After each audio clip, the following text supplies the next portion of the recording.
আমাৰ 15টা সমষ্টিত যোৱা 30-31 অধিৱেশন আমাৰ কেন্দ্ৰীয় অধিৱেশন যোৱাৰ পিছত 15টা সমষ্টিত দলীয় কৰ্মীৰ লগত মোৰ ইণ্টাৰেকশ্যন প্ৰগ্ৰাম চলি আছে আৰু আজি মই টংলালৈ আহিছোঁ অলপ পিছত মই ভেৰগাঁৱলৈ যাম অহাকালিও আছে মই 15টা সমষ্টিত প্ৰত্যেকটা সমষ্টিতে আমাৰ প্ৰাইমাৰী কমিটিলৈকে block committee primary committee district committee এটা সমষ্টি যিখিনি নেতৃত্ব আছে আমাৰ মহিলা শাখা যুৱ শাখা সম্পূৰ্ণ চেল তাৰ লগত ইণ্টাৰেকশ্যন প্ৰগ্ৰাম আছে সেই প্ৰগ্ৰামত মই এটেণ্ড কৰিছোঁ আৰু খালেংদুৱাৰ সমষ্টি হিচাপে আমাৰ দলীয় কৰ্মীবিলাকৰ যিটো মনোবল সেইটো বহুত মানে ষ্ট্ৰং হৈ আছে আৰু খালেংদুৱাৰ সমষ্টি যোৱা নিৰ্বাচনত আমাৰ কিবা কাৰণত অলপ বেয়া হ'ল কিন্তু ভোট যিটো শ্বেয়াৰিং সেইটো বহুত বেছি ডিফাৰেঞ্চ নাই সেইকাৰণে এই MLA ইলেকশ্যন যিটো আহি আছে 26ৰ ইয়াত খালেংদুৱাৰ সমষ্টি UPPLৰ ফালে আহিব টংলা সমষ্টি UPPLৰ পৰা আহিব এইটো চিয়'ৰ হৈছে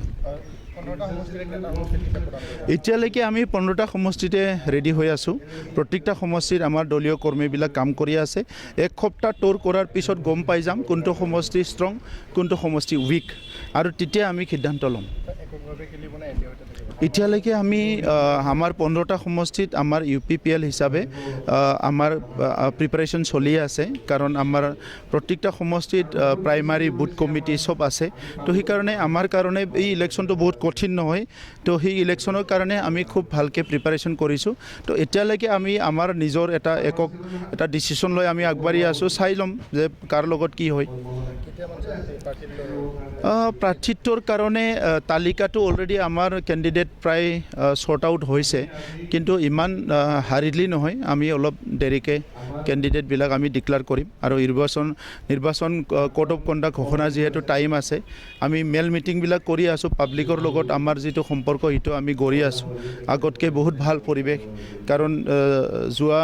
কেইমাহ ধৰি 3-4 মাহত যিটো BPFৰ শাসনকাল ইয়াত সদায় কিবা নহয় কিবা BTC অঞ্চলত হৈ আছে আৰু এই গোটেই পৰিৱেশটো দেখা পাই পেলাই বড়োলেণ্ড অঞ্চলৰ পাব্লিকে ইতিমধ্যে গম পাইছে যে BPFে সুস্থ এটা পৰিৱেশত শাসন চলাব নোৱাৰে তেখেতসকলৰ লিডাৰসকলৰ মানুহৰ শান্তি সম্প্ৰীতি নিৰাপত্তা উন্নয়ন ইয়াৰ লগত কোনো জড়িত নাই তেখেতসকলে চেণ্ডিকেট ৰাজ কৰি ভাল পায় তেখেতসকলে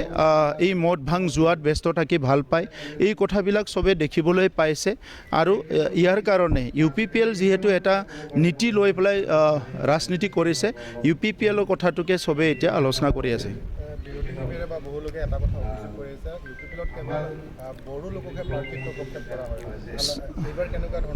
চাওক